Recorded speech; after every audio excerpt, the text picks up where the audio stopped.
It's hard to get on the internet at this moment without hearing someone's thoughts on The Last of Us Part 2. It seems to be a pretty divisive game with some loving it and some hating it. I would probably say that I'm on the more positive end of this game, even though I do have some minor issues with some of the story. The Last of Us Part 2 is an incredibly ambitious game from a story perspective, as it tries to encapsulate all the feelings of hate and trauma from beginning to end.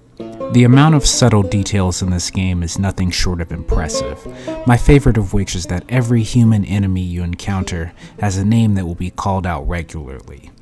Now I'll use this to segue to the main point of any game, which is the gameplay. Let me be the first to say that in terms of gameplay, I'm not the biggest fan of the first Last of Us. Even though I enjoyed the game, I found it just very hard to replay simply because of the amount of time it's just spent scavenging and the movement isn't super responsive at times. But props to Naughty Dog as they've really stepped it up from a gameplay perspective. There's still a lot of opening drawers and cabinets for supplies, but it all leads to the real star of the show, the combat. Combat in The Last of Us 2 is probably some of the most fluid gameplay I've felt in quite some time. Everything just feels so good. From the refined gunplay to the enhanced stealth elements, this really is a complete evolution from the gameplay of the original.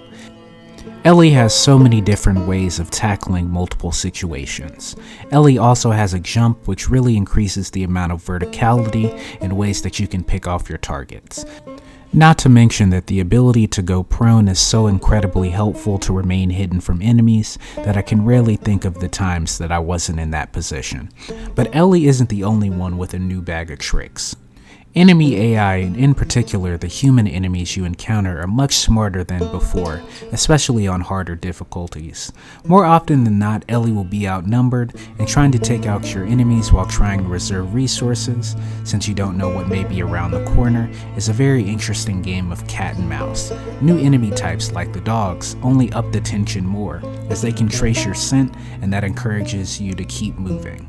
If I had one complaint for the gameplay, it would be the infected confrontations. The new enemy types like the Shamblers and the reworked Stalkers are easily the most ferocious of the infected, but for the most part, the infected confrontations are more of the same. Overall, at least on the gameplay side of things, the controls are better than ever, and the new actions from both the enemies and Ellie are the real star of the show. Now onto the main component of this game. The story in The Last of Us Part 2 is a bit of a mixed bag. On one end, I have an immense amount of respect for the writers at Naughty Dog, for the ambition and direction they took with this story, but on another end, some of the pacing really holds the story back as a whole. Allow me to start my discussion where the game truly begins, Joel's shocking death. Even though I had heard some of the leaks and rumors that this was going to happen, I was truly shocked with how early in the game it came. This scene, along with the ending, really stood out for me as the best scenes in the game. Big props to Ashley Johnson, as you can really feel the pain and intense flurry of emotions that she is going through as you watch Ellie's father figure get brutally slaughtered. The characters across the board really felt believable to me. I really enjoyed Ellie and Dina's relationship in particular, as I found it to be very grounded and wholesome in this really dark game. But the pacing really hits a sudden halt, especially once you reach Seattle for day one of Ellie's half of the game. A majority of the first few hours is just spent riding a horse in a semi-open area while doing a bunch of environmental puzzles and what basically comes down to fetch quests. I understand why these sections are in the game to break up the pacing and give us some slower character interactions, but I couldn't help but be bored by how these gate puzzles seem to drag. But after completing these mundane puzzles, the game really begins to pick up once you reach the elementary school. From then on, I really enjoyed the rest of Ellie's chapters as I was really engaged by the new gameplay scenarios and enemy types. This was when the game was at its best, with a clearly defined goal, and it felt like the plot was moving forward at a just pace. Now the problems for me are when the game switches to Abby's perspective during the first 3 days in Seattle.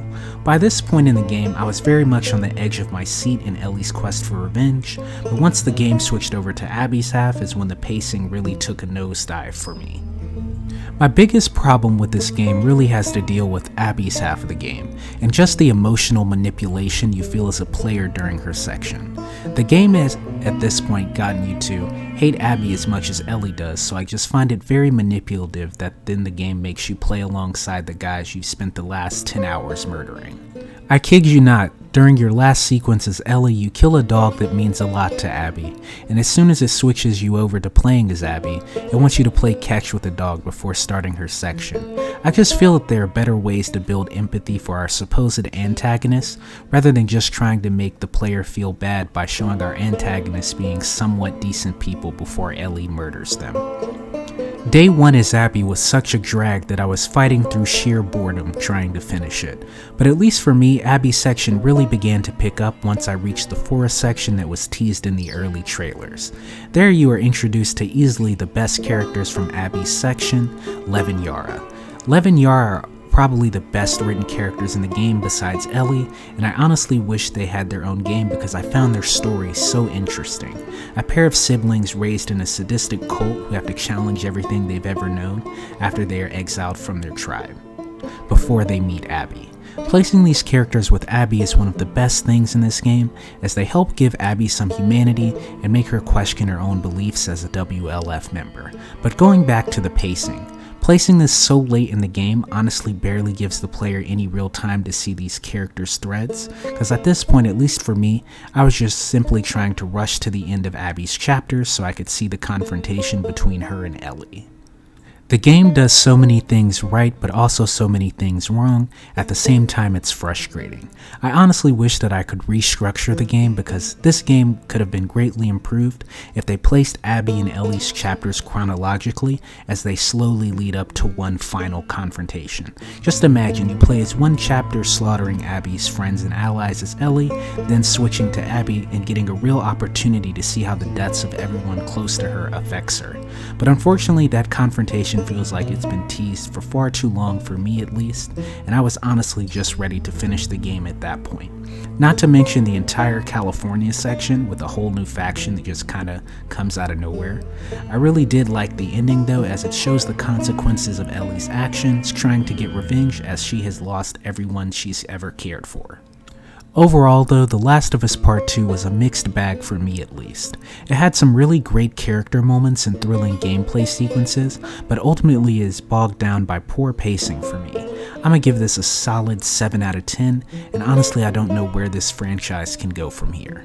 This has been Channel Surfer T, and thank you for watching.